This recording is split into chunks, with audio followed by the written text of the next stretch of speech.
In the current situation of global economic uncertainty, businesses now need to give their all to survive and to keep thriving, not only by formulating business strategy, but also to maintain the trust of the public as well as investors. 2025 has been a year of full CEO coverage. For instance, like the now former CEO of Coldplay and in his infamous Coldplay video, this former CEO of Astronom, sorry. And in Indonesia, orchestrating businesses has not been easy amidst challenges related to global sentiment, policies, and need for continuous innovations. And with only a few weeks left in 2025, their roles in formatting strategies to optimize business momentum in 2026 is crucial. And now we have the Managing Director of Carma Asia, Nicholls, with us today to discuss this. Hello, good morning, Mr. Nicholls. So Carma recently released the CEO Media Index in Indonesia, where there are 10 CEOs with the most media coverage listed there. First of all, in your opinion, how does CEO media coverage influence consumer trust, investor behavior, or employee engagement? Well, CEOs have a really unique opportunity to shape perceptions of their organizations, because as the face of the organization, people will look to them for signals about stability, integrity, strategic direction, and their own positioning, how they are perceived as individuals, also has a knock-on effect to how the organization is positioned, its overall robustness and its values. So clearly the type of stakeholders that you mentioned, whether it's customers or investors or even employees, are all going to read those signals about what the future looks like for that organization. CEOs who get the most positive coverage are those talking about Indonesia's development, such as things like electrification, energy access, jobs, and financial inclusion. So why are these messages connecting so strongly with the public right now? Well, I think those are all really important topics that resonate with people on an everyday level. And what was interesting about the report is that the CEOs that were able to weave these national agenda topics into their own narratives portrayed themselves not as distant executives, but as leaders at the forefront of organizations that are driving Indonesia's forward momentum. And I think that's something that everybody has a vested interest in. So from the 10 Indonesian company CEOs in Carma CEO Media Index, well, we have 2 CEOs of telecommunication companies from Telkom and also from Indosat. So does it resonate with the fast-growing technology, information technology, which also affects not only the economic sectors, but also the daily lives of the people?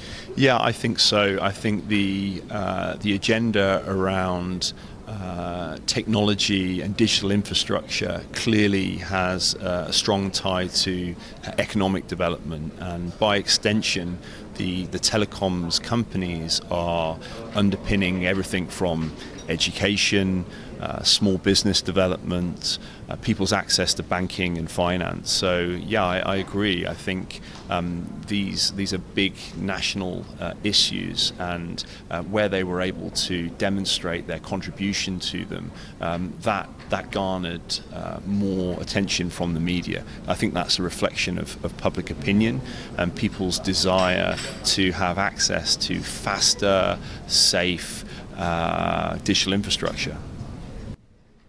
So, as you and your team are also monitoring all countries in Asia, is there any similar pattern among Asian countries, especially the Southeast Asian countries? And do they also put a spotlight on these sectors like electrification and digital transformation?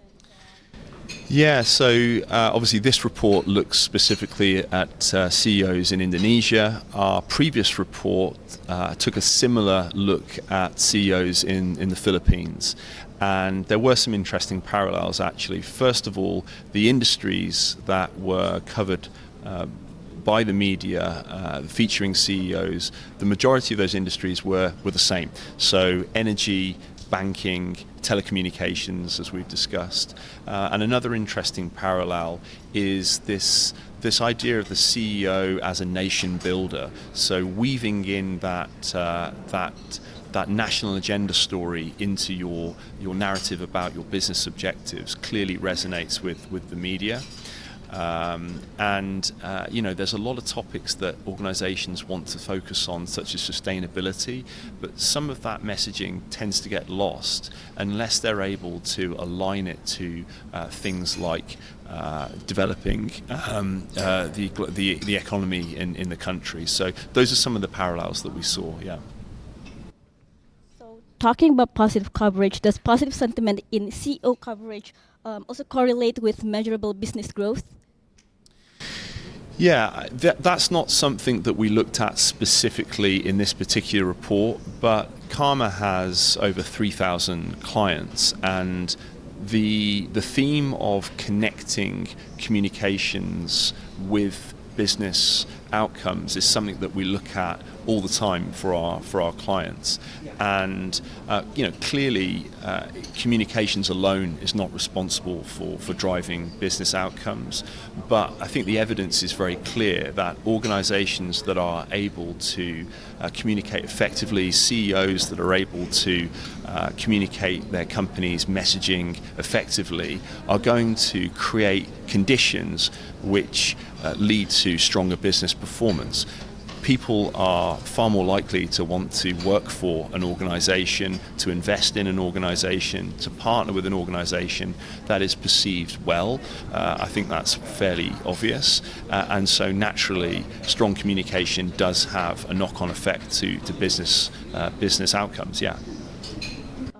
Based on the data, what do you think Indonesian people want to see more from their CEOs' communication? Is it like clearer communication, or more transparency, or perhaps like a stronger focus on national priorities?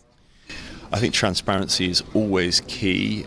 This report focuses on the way the CEOs were portrayed within the media. It's not a public opinion survey of Indonesians' opinion of the CEOs. I think that would be a really interesting piece of research to look at as a potential follow-up.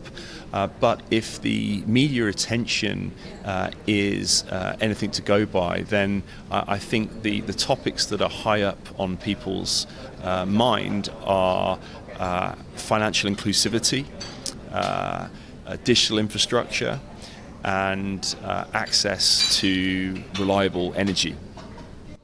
But can negative coverage ever drive positive outcomes, like increased transparency or stakeholder mobilization, for instance?